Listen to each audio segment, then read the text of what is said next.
very warm welcome to this Q&A this afternoon on understanding and managing anxiety at work in Mental Health Awareness Week. So very pertinent and relevant time to be doing this. We're delighted that you can be here. So my name is Amy Lishman. I'm the Head of Member Engagement and Deputy Chief Exec at Brighton Chamber, and I'm going to be your host for this session. I'm delighted to welcome Anna Golawski, owner of Stratus Coaching, a qualified business coach. She describes herself as having a down-to-earth, objective and practical approach with the natural ability to build trust and rapport with clients, which helps them to get the most from their coaching sessions. I can totally attest to that, having Anna being a member of the Chamber and working with her on this. So I will be asking Anna some prepared questions, all designed to give you the answer that you've probably been desperate to ask somebody about how to manage and understand anxiety at work. And as I said earlier, as we're doing this in Mental Health Awareness Week, it's a brilliant opportunity for us to take a moment, reflect and discuss this incredibly important issue. So, as I say, if you would like to ask any questions to Anna, please do send them to me, Amy Lishman, on the chat, and I will pop them in the proceedings so that you get the answers that you need. So I will be looking at those as they come in. I promise you I'm looking at them. I haven't missed one yet, and I've done probably over 200 of these Q&As now over the last 3 years. So my eagle eyes are on it. Brilliant. So let's get started and introduce you to Anna. So Anna, welcome. Thank you. Thank you so much for inviting me to be here, particularly this week, as you said, Mental Health Awareness Week, and this year's topic is anxiety. So great to be here to talk about it. Thank you. So we have our first question to kick us off. So what is anxiety and how does it differ to stress or burnout? Great question. Great question. So anxiety is something that we all have. It's normal part of being human, and we have this anxiety response to keep us safe. So it's part of our kind of coping mechanism. It's part of our survival instinct, and it's there to help us be alert to perceived or real threats, dangers, things that might be of concern to us. So everyone is going to feel anxious from time to time. It's absolutely perfectly normal, and typical causes that can make us feel anxious are things like exams coming up. Anyone who's got any children going through GCSEs or A levels at the moment might notice heightened levels of anxiety. Presentations, interviews, public speaking. So anxiety is there to make us feel a bit more alert. It keeps us on our toes. It makes us a bit sharp and a bit more vigilant, I guess. When it tips over into what we consider a anxiety disorder is when it's out of proportion to the event. So if you've got an important event coming up, you're going to feel a bit anxious, perfectly normal. After the event, those feelings will probably subside. It becomes a disorder when it's really overwhelming to the point where it stops you being able to perform at your best, where it might undermine your confidence, and you just feel so anxious, or either physically or mentally, that you can't cope with the situation, the demands, whatever's coming up. And in terms of anxiety, it's incredibly prevalent. Recent research that I was looking at, prior to today, suggests that 60% of the population are experiencing some kind of like mild to moderate symptoms of anxiety. 25%, which I think is incredibly huge, are experiencing anxiety to the point where it's interfering with their work and stopping them doing things that they want to do. So anxiety is when we get overwhelmed by that that feeling. We're over alert. We get into that negative thinking. We get into that caught up in the mental negative feedback loops. Going forward is anxiety. Anxiety itself is it's kind of like an umbrella term for a number of specific anxiety disorders within that grouping. So typical anxiety is when it is either generalized anxiety, which is incredibly common. It's often unrecognized and untreated, because I guess it's one of those things, it's hard to compare my levels of anxiety to somebody else's, and we're all different. It's very much linked to our personalities as well.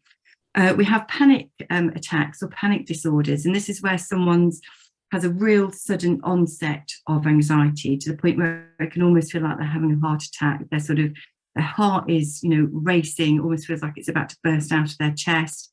Difficulty sort of, thinking straight, difficulty sort of breathing. They can feel sort of very hot, very anxious, and they want to escape the situation.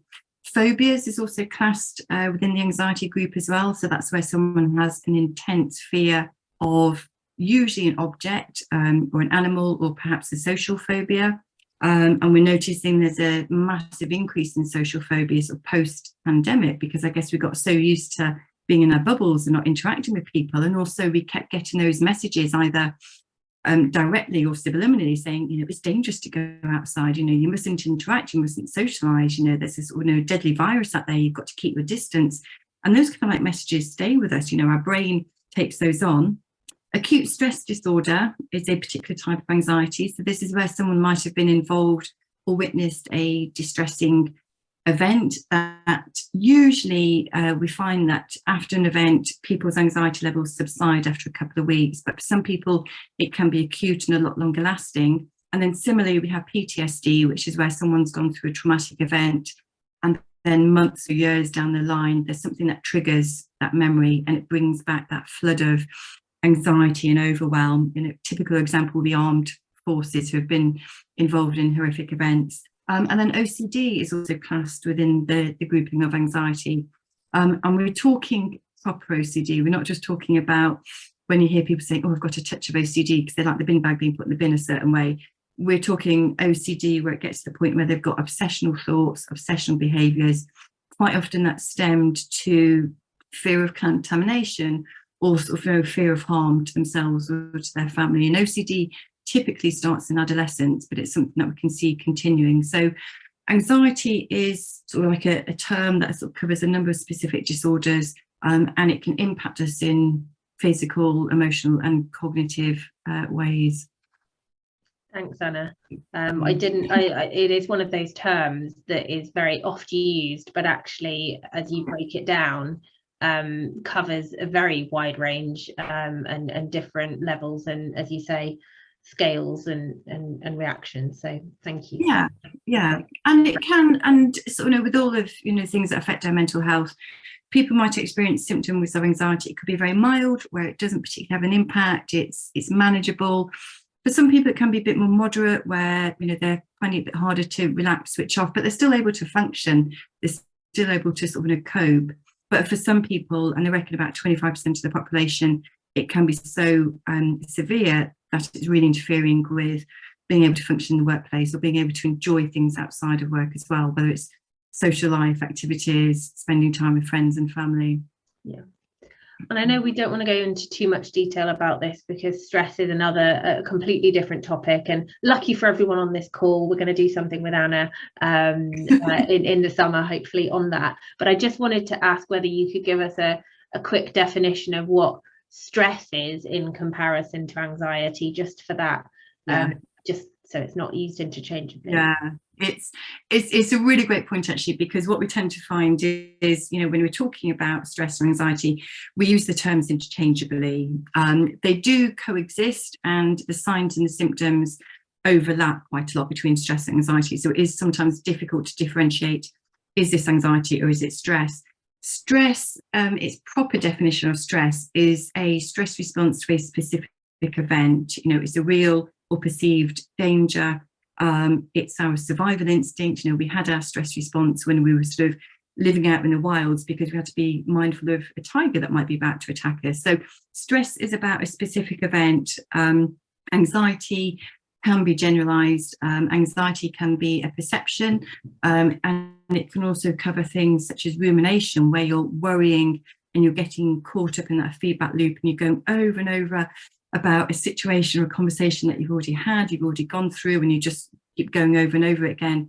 Or you can be worried about something coming up in the future, or it can just be kind of like a heightened state of anxiety, which would be generalized anxiety. So there's nothing specific that you've got to be worried about. It's just that general feeling of on edge, that heightened sort of vigilant and sort of feeling a bit, people describe it as feeling a bit brittle, which I think is kind of quite good way of doing it. You sort of, you know, you jump really quickly. The slightest noise or slightest movement, it's because everything is just on high alert, you know, thinking that there's a tiger about to attack us, which, you know, as you can tell, you know, it's okay if we are in danger, if there is something about to be threatening towards us, you know, it's useful to have that stress response or feel anxious and to be alert, but it's not a way of living continuously. It's not sustainable. Yeah.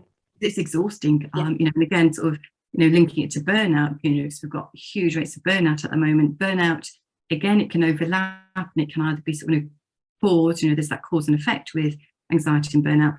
Burnout is when someone feels absolutely depleted. They might not necessarily feel anxious, they just feel absolutely drained, no energy, no enthusiasm, no motivation. Anxiety is when they're very heightened and very vigilant. Thank you so much for that distinction, but also recognizing it's not easy to distinguish. I often describe it as feeling very full. Like that's how I feel very physically, that there's nothing left in me. At that point. So yeah, it's everyone's got their different words, haven't they? They have, yeah. And you know, when we're having sort of conversations, it's about trying to understand more about the impact on that person, you know, what it feels like for them, you know, because we have different words to describe it. One of the ways I actually quite like to describe it, it's almost like a glass of water. I don't know if people can see it on the screen. So we're going to have pressures, you know, demands, you know, stuff that's going to fill up our glass, you know, and, you know, raise our anxiety levels. And, you know, if I held on to this glass, you know, it's not particularly heavy, probably, I don't know, a few 100 grams or something, I guess. And I could hold on to that for a few minutes and it's not going to, you know, feel too heavy. It's not going to interfere. It's not going to impact. But if I held on to that glass of anxiety for an hour or so, it's going to be a bit annoying and my arm is going to start aching. If I was holding on to this anxiety for a lot longer time, you know, sort of, you know, days or weeks, my arm is going to go numb. So the actual weight of the anxiety, the amount of anxiety hasn't changed, but the impact, the interference is going to make my arm feel a bit numb, a bit paralyzed and harder to deal with. So yeah, that fullness. Great. Thank you so much. So moving on now to a question around signs and symptoms. So what are the common signs and symptoms, I guess, for yourself and maybe others seeing you, and how do they manifest in particular at work? Yeah. So people are going to have different triggers for their anxiety. So we're all unique. What might make one person feel anxious could be water off a duck's back to someone else. So that's why we must be very mindful of not sort of, you know, judging, you know, but I think that's easier said than done, because I think, you know, if someone is talking to us about their anxieties, I think naturally you might be thinking, really, is that all, you know, what's your problem kind of thing? But we're all different. We're all so unique as human beings. And the way it manifests itself is going to vary from person to person as well. So for some people, they might experience anxiety on a more sort of physical level. So that can be the shallow breathing. So, you know, we're not taking nice deep breaths. We go into that sort of rapid panic breathing. Their heart might be racing. They might feel sort of very hot, very flushed. They could be sort of, you know, trembling a little bit, you know, because we've got that excess adrenaline and cortisol that makes us a bit sort of, you know, tingling, a bit agitated. They often get a really tight stomach when you're feeling anxious. And I don't know if anyone's ever experienced that butterfly sensation when you're feeling anxious. And the reason for that is our brain thinks we're going to be threatened or attacked by something. So the last thing it wants us to do is to have a big meal in case we need to run away by this perceived tiger or whatever the threat is. So when we get that butterfly sensation, that sort of that knot in your stomach, that's your digestive system closing down, because the last thing it wants you to do if you've got to run away is have a big dinner. So, you know, butterfly sensation, tightness, for some people that can even make them feel, you know, really nauseous or really sick as well. Dry mouth is also a common one as well, particularly if people have got to do some presentations, interviews, you know, it's just like everything just sort of, you know, drains from them. But then for some people, they might have more cognitive or emotional symptoms when it comes to anxiety. So it can be like the racing thoughts, and it's a bit like your brain goes into a popcorn machine. So you've just got thoughts and everything sort of, you know, flying all over the place. It can be difficult to get your words out, you know, to think logically, to think sort of, you know, with clarity. It's a bit like your brain goes into sort of, you know, a bit of a spaghetti bowl. They can get very negative thinking. Again, it's that mental feedback loop. You know, we can sort of, you know, get trapped, you know, and that can then influence the feelings and the behaviours. They might be over worried about something, and they get very, very negative or very pessimistic or very risk averse. And what we're really looking for in the workplace is the changes into what's normal for somebody, because you might have someone in the workplace who is a bit more cautious, a bit more risk averse, and that's great, because we need that kind of diversity to make sure that we're not kind of like gung-ho and sort of going off in the wrong direction. We need that person to say, well, just hang on a minute, let's just think this through. But if someone who's normally quite relaxed, quite easygoing, quite positive or motivated is suddenly a lot more negative, they're pouring cold water and things, that could also be a sign. Just feeling sort of very alert, on edge, but also difficulty sleeping can also be a common thing as well, because again, our brain is just looking for that tiger. So the last thing it wants us to do is to switch off and go to sleep and have a little snooze, or it wakes us up in the middle of the night and you're instantly kind of like, oh, what's happening? What do I need to look out for? So in the workplace particularly, it's looking for people avoiding perhaps meetings or not contributing as much as they would do normally. So you might have someone who's normally quite engaged and asking questions and being communicative. If they go very quiet, if they're keep themselves off screen, they're not involved in the meeting, they might come across as being a bit distracted because their thought process is elsewhere.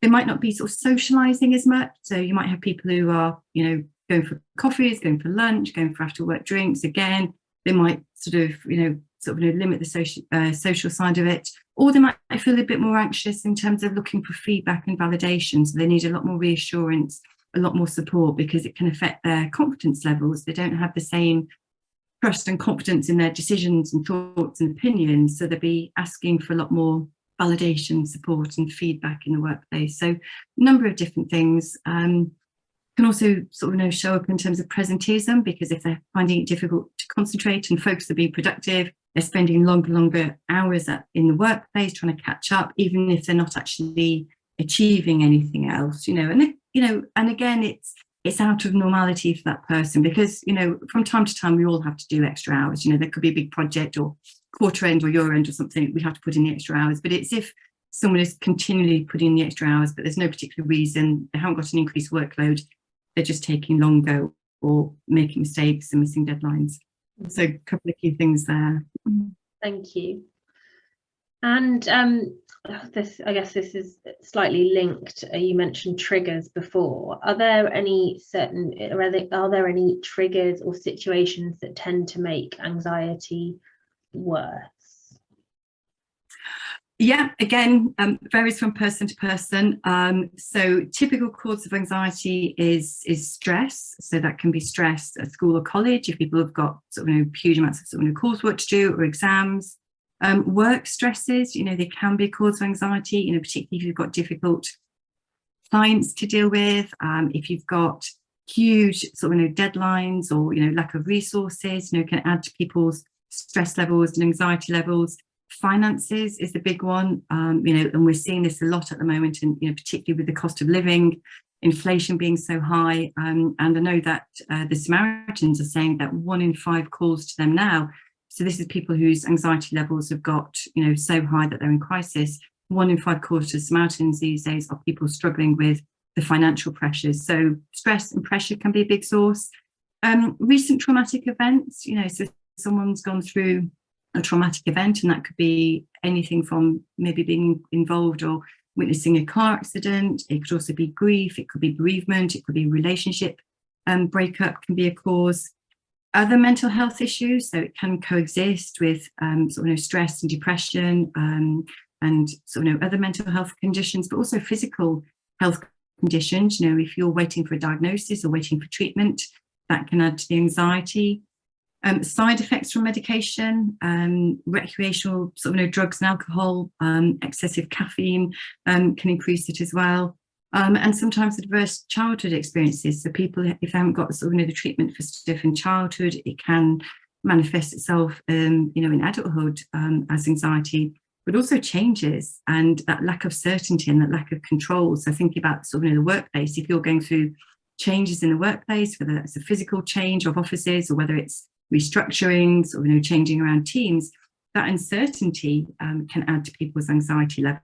as well, because I think we're creatures of habit. You know, we like to have a bit of certainty and predictability. You know, we feel comfortable when in the routine, and when that's affected, it's that kind of like, oh, what's going to happen to me? How's this going to affect me? And, you know, what's the implications? So a number of different causes in the workplace. Thank you. So I'm going to move on now to asking you about what strategies are helpful in managing anxiety. So I guess you might come at it from an individual point of view, but also that could be related to how businesses and managers could support people at work as well.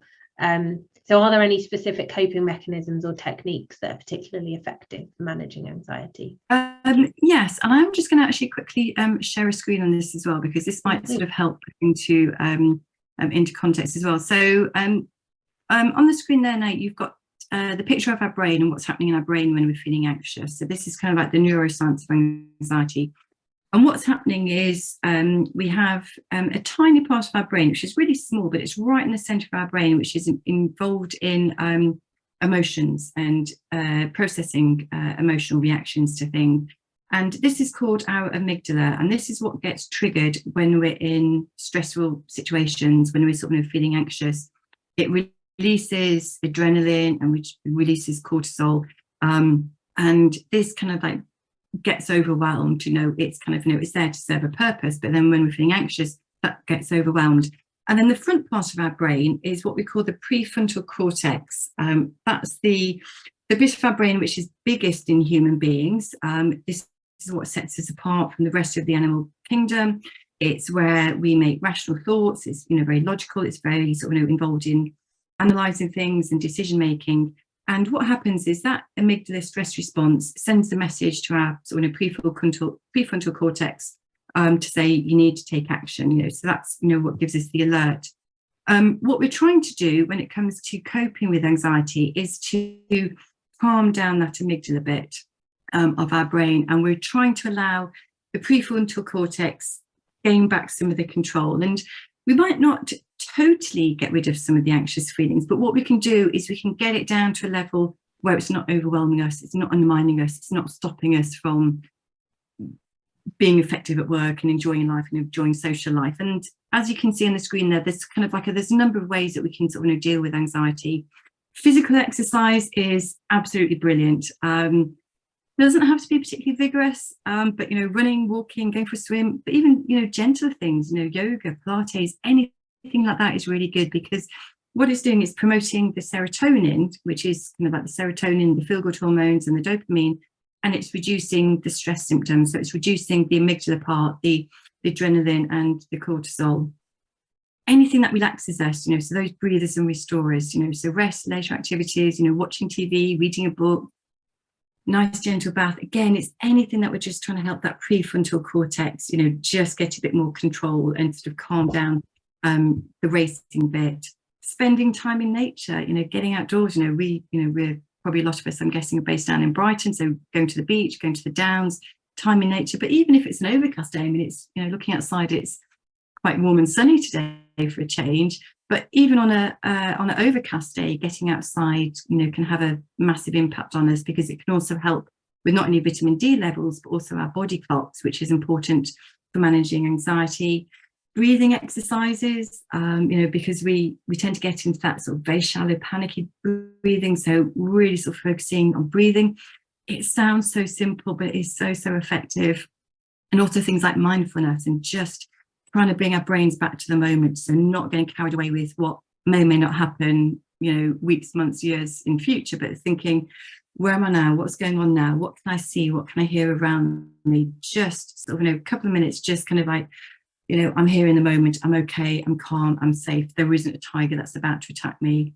Noticing these things, because so many of our negative thoughts are habitual. They reckon between about sort of, you know, 75 to 80% of our thoughts are habitual. So just noticing these thoughts when they're happening, because if we don't notice them, they're going to happen unconsciously, but they're still going to affect our anxiety level. So notice the triggers, notice the thoughts, and then try and challenge those thoughts a little bit. You know, where's the evidence for me telling myself that I'm rubbish or I should be worried, or, you know, whatever that negative message or thought that we're having. One of the phrases I like is take your thoughts to court. You know, so if you were to present your thoughts in the court, it's like, well, what's the evidence to say, you know, you're rubbish, you're useless, or, you know, you can't cope, but where is the evidence, you know, against that as well? Sometimes that can be easier with somebody else who's got an external perspective and isn't kind of, you know, caught up in the moment.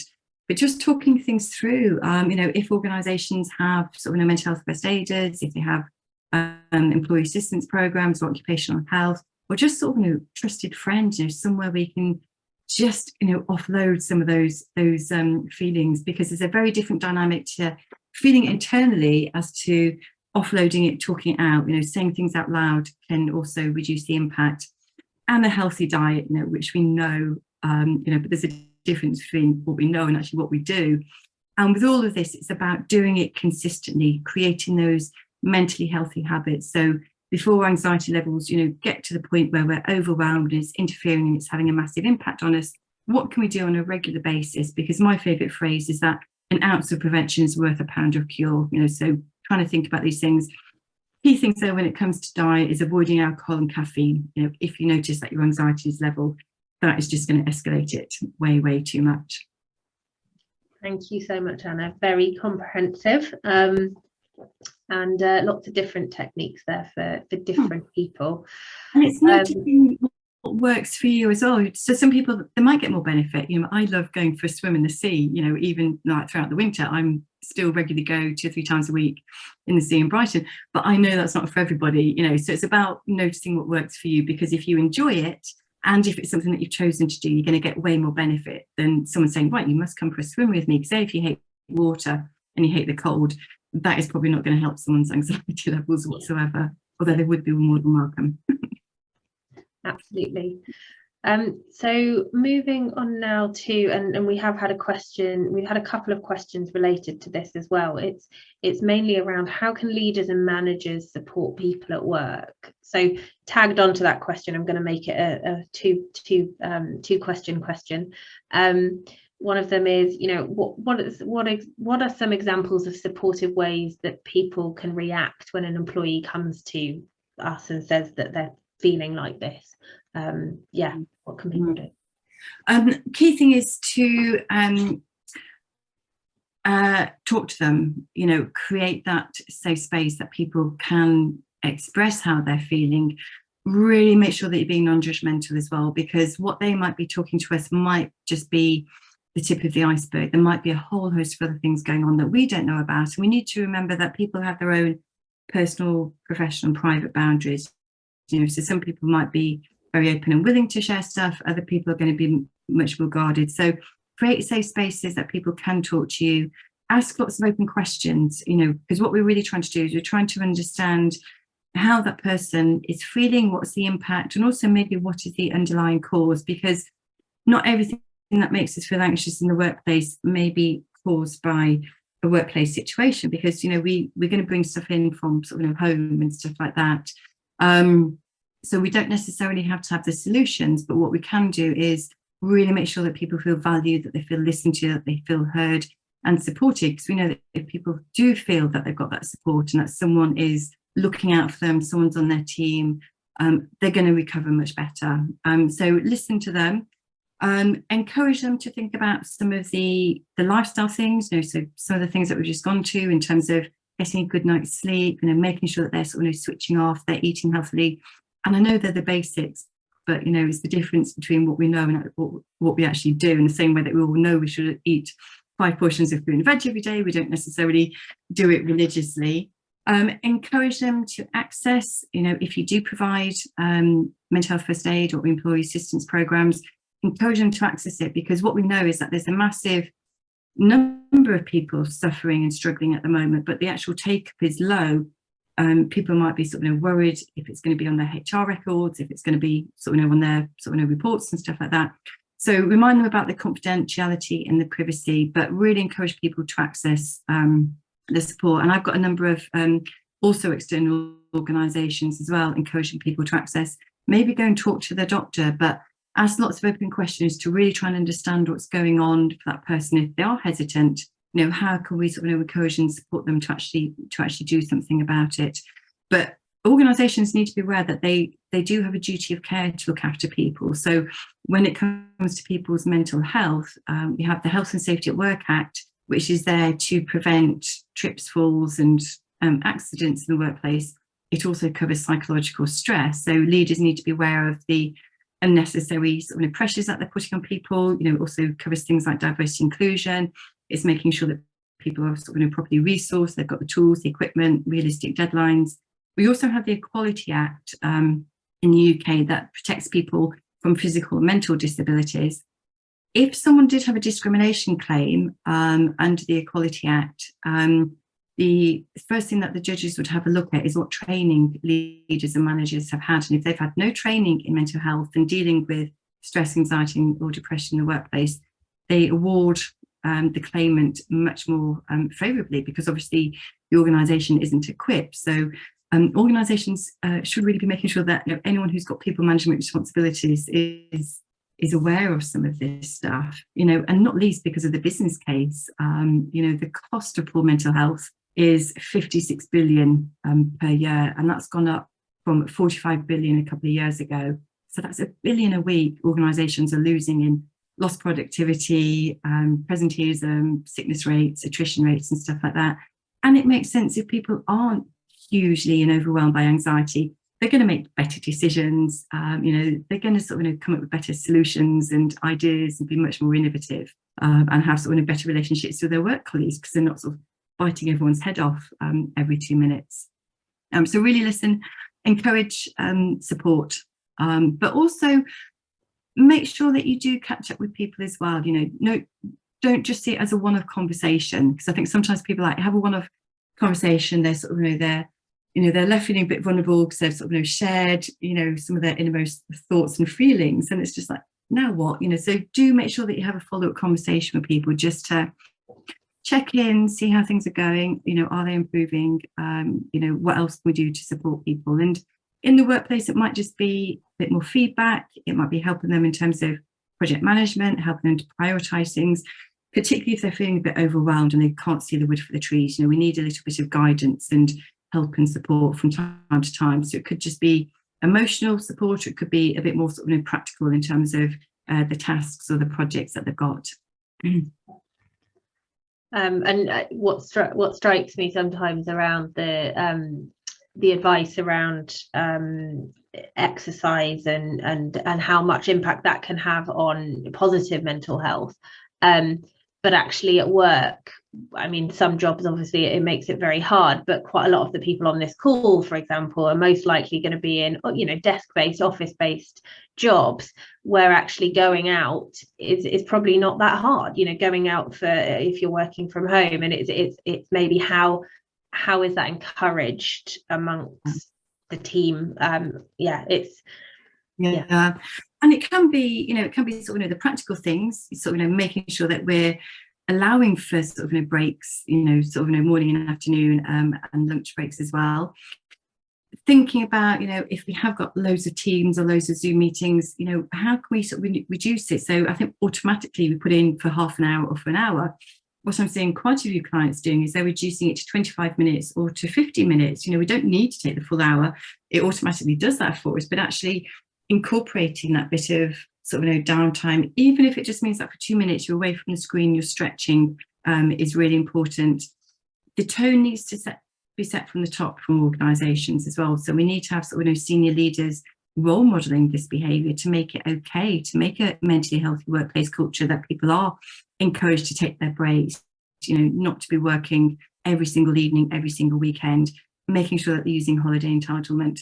One of the things which I heard recently, which I thought was good, is having talking meetings, so walking, talking, and someone called it walkie-talkies. And I thought, well, that's great. If we can find those opportunities, and I know, we can't all the time, but, where can we sort of, create, a bit of a break, bit of a sort of change from the screen is really important. We've seen those research, I think it was like Microsoft recently, they were looking again at sort of the different brain regions to get triggered when we're constantly going from meeting to meeting to meeting online.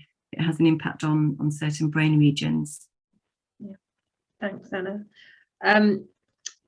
I'm glad you mentioned about some extra resources about where to signpost people as well. I think a couple of people on the chat would love to have those, because one of the questions was around, you know, what happens if you're a small business and you don't have that comprehensive employee assistance program, and doctors waiting lists for, you know, mental health services at 6 months in times, you know, where else can you go or signpost your teams to that's not prohibitively expensive? Yeah. First protocol would be sort of, you know, doctor or GP ideally. There are a number of specific support organisations. There's one which is specifically to do with OCD and phobias. There's anxiety as well. Would be, you know, really great starting places, and they're trusted ones. And I think, you know, if we can give that information directly to people, because, you know, when you're feeling overwhelmed, when you're feeling anxious, trying to then sort of Google something, you know, can take down a bit of a minefield trying to find trusted organisations. So yeah, I'm more than happy to share some of the resources that we've got. Cool. We have had an interesting question through around the debate of coaching versus therapy, in terms of how to support people with anxiety. But I imagine you'll say, well, it's very, you know, it really depends on the circumstance situation. But you've also pointed out GP and medical services are very important and up there as a signposting. Yeah, and both could work for people. It would partly sort of depend on what is the source of the anxiety. So if it's work related, you know, coaching, having a mentor, you know, might be really useful for people. Other people are talking therapy, and one which is particularly good for anxiety would be cognitive behaviour therapy. So what that does is it has a look at the feedback loops that we have between our thoughts. How does that then influence our behaviours, and then how does that behaviours influence our feelings? And what it tries to do is then to intercept and understand what's going on. So if I'm feeling a bit rubbish, it's like, oh, you know, feeling really rubbish, I can't face anyone today, I'm going to cancel arrangements. So that then sort of shows up in our behaviours, and then you might get negative critical thinking, you know, going, oh, I'm such a rubbish friend, you know, I'm always cancelling. And it's just trying to reverse that from being a vicious cycle to more of a virtuous cycle. So look at how we can make little tiny sort of tweaks and changes in our thoughts and feelings, or what can we do in terms of our behaviours to get us out there. So both work. I just think having sort of, you know, even if people don't want to go down sort of coaching, counselling route, having a sort of, you know, trusted friend that they can confide in, or a colleague that they can talk to and offload is brilliant. Yeah. I think that's one thing. We don't need to diagnose people, you know, unless we do have people on the session who are medically qualified. You know, we're not here to diagnose, because there's a number of different disorders, nor do we need to feel that we're responsible for coming up with the answers or coming up with the solutions either. And I know that's one of the biggest barriers to these conversations. And a lot of people say that they notice that maybe a colleague isn't quite themselves, and they're a bit concerned, you know, they're picking up changes in behavioural performance, but they don't know what to say. They don't know how to have the conversation. They're a bit worried that they're going to come across as being nosy. But actually, you know, if we can approach the conversations, ask people how they're doing, you know, that's all that we need to do, and just let them talk, let them offload, let them listen, and then encourage and signpost them. We don't need to come up with the solutions or the answers ourselves. That's really helpful. Thanks, Anna. That's very much linked to a question we've just had through, around what's your view on regular check-ins with team members? Would they, you know, could that be seen as kind of a bit overbearing, or that it's slightly enforced if check-ins are just kind of plonked in your diary, or can they be managed, you know, can that be managed differently perhaps? Oh, great question. I think it has to be sort of part of the culture of the organisation. If you just suddenly sort of start asking people, you know, so what's going on? Tell me, and sort of pressurising people, it's going to feel very awkward for both parties, I think. And also, it doesn't really come from a place of being authentic and genuine. I would encourage it. So if you're a leader or manager, encourage it as part of the one-to-one feedbacks or meetings that you have with people, so that we're not just purely focusing on the tasks, the projects, but actually how they're feeling. Because again, it's really trying to pick up the early warning signs, you know. So as soon as someone's saying, I'm starting to feel a bit anxious and a bit worried, my sort of workload is building up. We can take steps to address it before someone phones in sick and just says, I can't handle this anymore, and they absolutely leave everything. So make it part of a normal conversation, one-to-ones. And also, if people wanted to incorporate it into group meetings, maybe asking people how we're doing on a scale of 1 to 10, because I think that can feel a little bit less invasive, a little bit less personal. And even if people don't want to open up, it either gives a bit of information to the team leader or the manager to say, oh, well, last week, people or individuals were saying that there were sort of 7 or an 8. This week, people have dipped down to a sort of 5 or 6. What's going on, and then it can either encourage further conversation, or if people don't want to sort of talk or open up anymore, it would have raised it in their awareness. It's that, again, it's coming back to that prefrontal cortex going, oh, last week when we had this meeting, I was sort of 7 or 8. This week I'm a 5 or 6. I might not want to talk about it there and then, but it will raise it in their awareness for them going forwards. But again, sort of, having sort of better conversations is really important. Understand sort of the terminology, understanding sort of the triggers at work, not being afraid to ask the question, but making sure it's with genuine intent, to help and support people. With that rating, have you come across any software that helps companies do that? So do that confidentially, get people, or were you talking about it being verbally?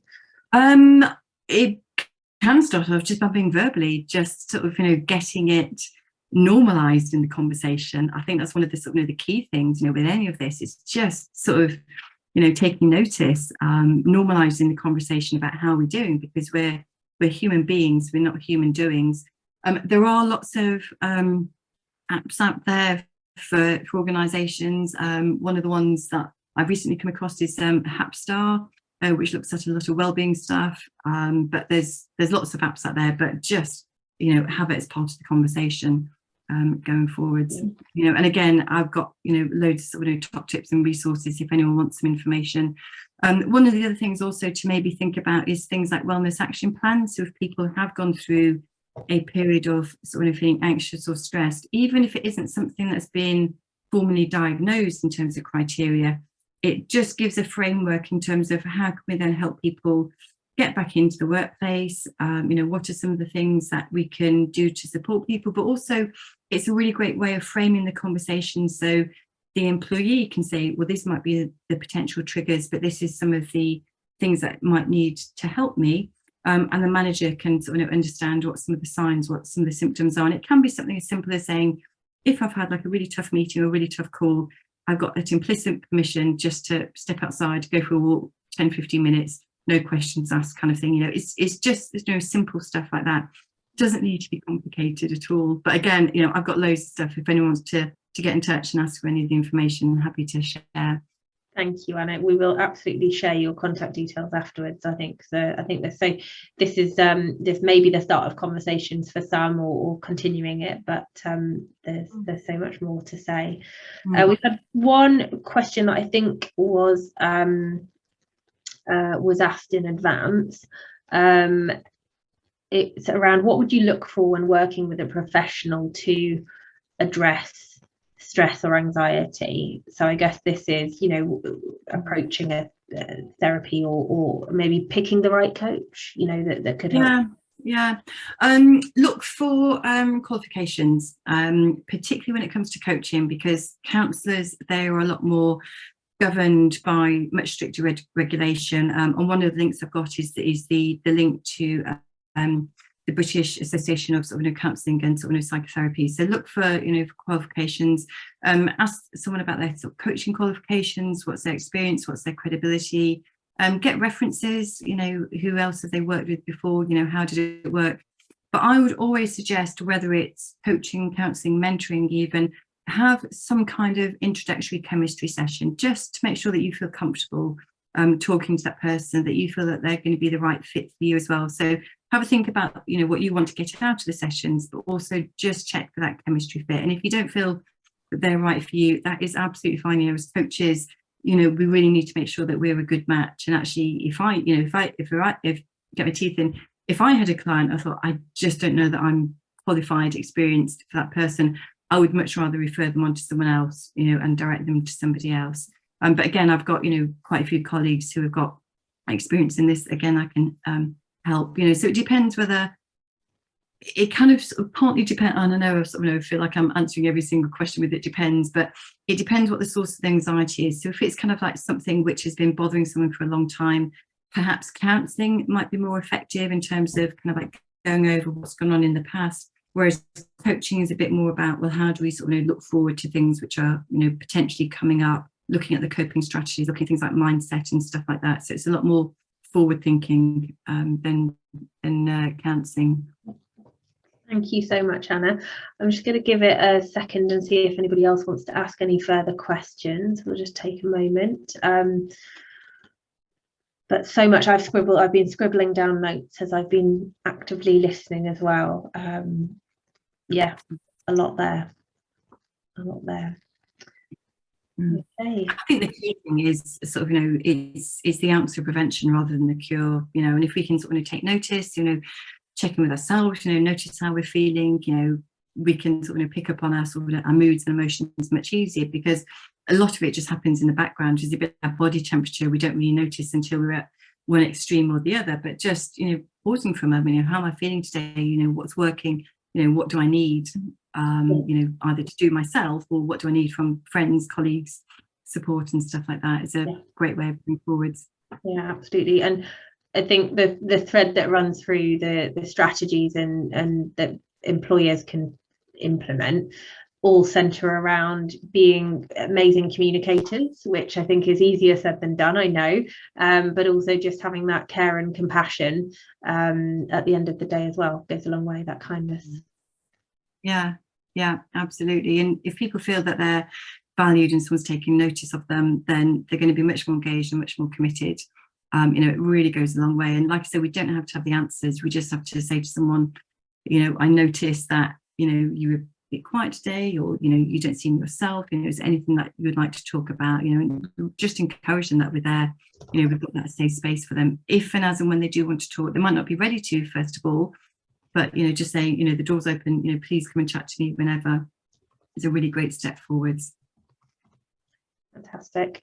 We just had one question through that I'm just asking for a slight clarification, just so I get the question right.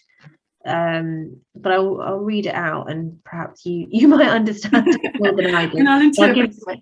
Absolutely. But does Anna have any tips in regards to not letting the team recognise your own anxieties and behaviours? I don't know whether that's a good or a bad. I don't. Yeah. Or maybe I shouldn't use those words. A great question as well. So I think there is that perception when we're a leader or manager of a team that we need to have that, I don't know, that suit of armour, that we're fine, we're capable, we're in control, we're confident, we're sort of, everything's absolutely okay.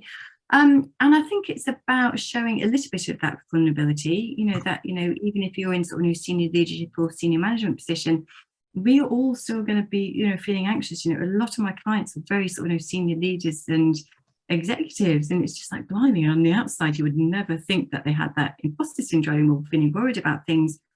I think it's okay in moderation to show a little bit of vulnerability. It shows a human side. It also sets a really good tone, and it role models it from the top, and it sets that culture that it's okay.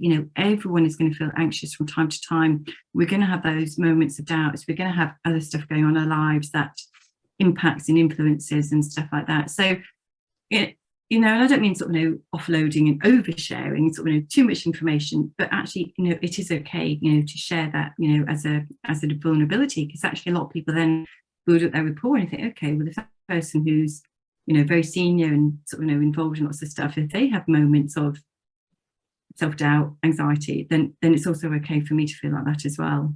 Yeah. So don't be afraid, but boundaried in sort of moderation and appropriateness. Yeah, absolutely. And sometimes sharing can create that open line of communication when it's something to do with a team or things like that. I've certainly seen that.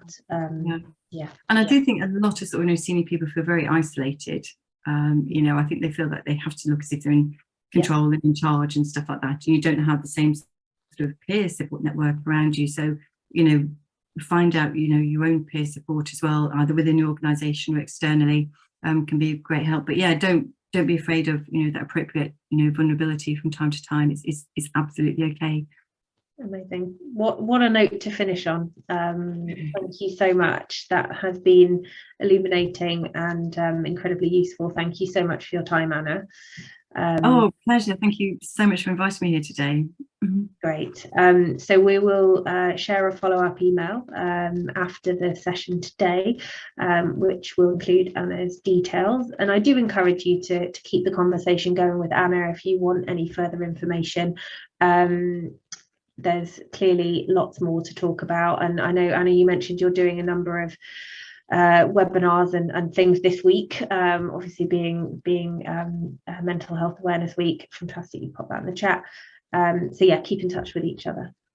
Yeah, and I've got various kind of like free webinars that are happening in sort of June and July as well, looking at particular sort of conversations, stress, how can we sort of incorporate wellbeing strategies. So if anyone wants any details of any of those as well, more than happy to help. We just need to normalise the conversation as well, is the key thing. Absolutely. Thank you so much. And a massive thank you to Sussex Innovation for being our sponsor today. So just a final word from me about a few things, all things chamber related, of course. So for those of you who are new to the chamber, we're a non-profit independent chamber membership organisation with the aim of helping businesses, charities and social enterprises in Brighton and beyond meet each other, learn and grow, whatever that growth means to you. So if you'd like to find out a bit more about being part of our brilliant community of people like Anna and a number of people on the call today, then do email us back and we'd love to chat to you or have a look at our website. As a non-member, you're more than welcome to come to up to 2 events before you need to join. And after that, coming to events is one of the benefits of membership. So get in touch and we'd love to have you as part of our community. And if you found today's session useful, we have so many things going on our events calendar over the next few months, wide variety of in-person and online learning and networking events. So I just wish you a fantastic rest of the day, good rest of the week, and thank you again to Anna for a brilliant session. So have a great Wednesday, everyone.